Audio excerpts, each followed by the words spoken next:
नमस्कार। उत्तर प्रदेश का चुनाव बेहद करीब है। 10 फरवरी से पहले चरण का मतदान के साथ ही चुनाव का आगाज हो जाएगा।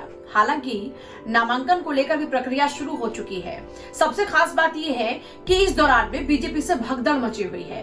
बीजेपी में मची भगदड़ के बाद में देखिए, सोचिए 3 मंत्रियों ने इस्तीफा दे दिया, 6 विधायकों के इस्तीफे हो चुके हैं और स्वामी प्रसाद मौर्य का दावा यह है कि आने वाले दिनों में और भी कई चेहरे हैं और बीजेपी के नेता पार्टी छोड़कर भागेंगे। मंत्री और भी कई हैं, विधायक कई और भी हैं। ये दावा ओम प्रकाश राजभर से लेकर अखिलेश यादव तक लगभग हर दिन करते हुए नजर आते हैं। बार बार ये दावे किए गए, लेकिन सिर्फ भगदड़ बीजेपी से नहीं मची, बल्कि सबसे बुरे हालात तो बसपा के हो गए। शुरुआत बसपा से ही हुई।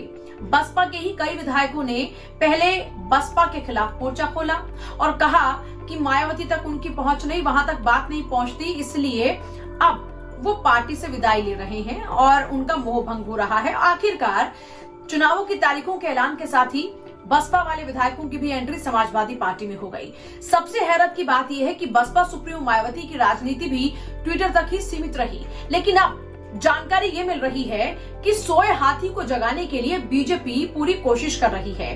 अंदर खाने चर्चा इस बात को लेकर भी चल रही है कि बीजेपी अपने साथ हो सकता है कि किसी न किसी तरीके से बसपा सुप्रीमो को जोड़ ले, ताकि दलितों का साथ भी उनको मिल जाए। वैसे भी आप सोचिए, पिछड़ों की राजनीति पिछले 3 से 4 दिनों से लगातार हो रही है और पिछड़ों के साथ में व्यवहार अच्छा नहीं हुआ या फिर वो शोषित रहे, उनके लिए जो होना चाहिए था वह हुआ नहीं। एक विशेष जाति का ही पूरा दबदबा पिछली 4.5 साल की सरकार में रहा।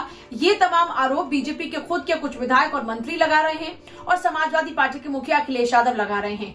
इस बीच दलितों को साथ लाने के लिए एक तरफ जहां दलित के घर में बैठकर मुख्यमंत्री योगी आदित्यनाथ खिचड़ी खा रहे हैं, तो वहीं दलितों को साथ लाने के लिए हो सकता है कि आने वाले दिनों में बात मायावती के साथ भी बन जाए। हो सकता है गठबंधन का हिस्सा ना हो, लेकिन जरूर कुछ ना कुछ देकर या किसी तरीके से सेटल करने की कोशिश की जा रही है।